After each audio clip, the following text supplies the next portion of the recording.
5वां बाब। तूमार और बर्रा।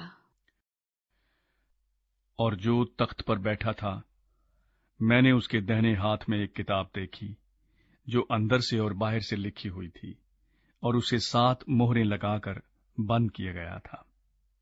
फिर मैंने एक जोरावर फरिश्ते को बुलंद आवाज से ये मुनादी करते देखा कि कौन इस किताब को खोलने और उसकी मोहरें तोड़ने के लायक है। और कोई शख्स आसमान पर या जमीन के नीचे उस किताब को खोलने या उस पर नजर करने के काबिल ना निकला। और मैं इस बात पर जार जार रोने लगा कि कोई उस किताब को खोलने या उस पर नजर करने के लायक ना निकला। तब उन बुजुर्गों में से एक ने मुझसे कहा कि मत रो, देख, यहूदा के कबीले का वो बब्बर जो दाऊद की असल है, उस किताब और उसकी 7 मोहरों को खोलने के लिए गालिब आया। और मैंने उस तख्त और 4 जानदारों और उन बुजुर्गों के बीच में गोया ज़बह किया हुआ एक बर्रा खड़ा देखा। उसके 7 सींग और 7 आंखें थीं।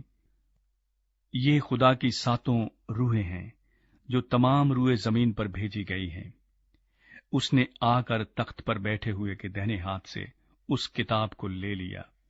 जब उसने किताब ले ली तो वो 4 जानदार और 24 बुजुर्ग उस बर्रे के सामने गिर पड़े, और हर एक के हाथ में बरबत और ऊद से भरे हुए सोने के प्याले थे।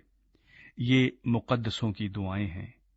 और वो ये नया गीत गाने लगे कि तू ही इस किताब को लेने और उसकी मोहरें खोलने के लायक है, क्योंकि तूने ज़बह होकर अपने खून से हर एक कबीला और अहले जुबान और उम्मत और कौम में से खुदा के वास्ते लोगों को खरीद लिया, और उनको हमारे खुदा के लिए एक बादशाही और काहिन बना दिया, और वो जमीन पर बादशाही करते हैं।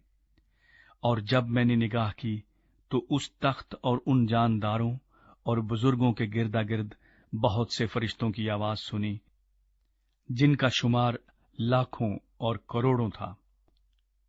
और वो बुलंद आवाज से कहते थे कि ज़बह किया हुआ बर्रा ही कुदरत और दौलत और हिकमत और ताकत और इज्जत और तमजीद और हम्द के लायक है। फिर मैंने आसमान और जमीन के नीचे की और समुंदर की सब मखलूकात को, यानी सब चीजों को जो उनमें हैं, ये कहते सुना कि जो तख्त पर बैठा है उसकी और बर्रे की हम्द और इज्जत और तमजीद और सल्तनत अब्दुल आबाद रहे। और 4 जानदारों ने आमीन कहा, और बुजुर्गों ने गिरकर सिजदा किया।